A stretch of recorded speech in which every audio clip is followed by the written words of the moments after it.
Nagatutok na ba ka og hulmigas? Gamay ra kaayo, hilom lang, pero permi naglihok. Mao ni ang gisulti sa Biblia sa Proverbios 6:6. Tanawa ang hulmigas, ikaw tapulag, pagkat-on sa ilang pamagi, ug mahimong manggialamon. Gingnan ta sa Ginoo pagtuon gikan sa hulmigas. Ngano man, tungod kay ang hulmigas, wala nagkinahanglan og boss para mulihok.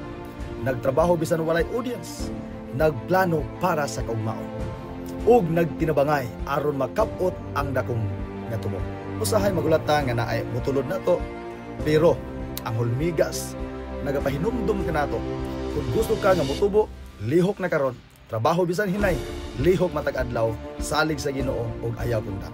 Kani kamot bisan walay nagtan-aw, sugdi sa ginagmay, padayon lang, tabangi ang uban. Tungod kay teamwork is success. Pangandam karon, dili unya lang. Sama sa hulmigas, gamay lang kana sa pananaw sa uban, pero dako ka sa plano sa Ginoo. Padayon lang, ayaw kahadlok, paningkamot kay bisan gamay ka, mahimo kang instrumento sa dakong kausaban. Ang mga hulmigas bisan dili kusgan, nag-andam sa ilang pagkaon sa tinginit. Proverbio 30:25.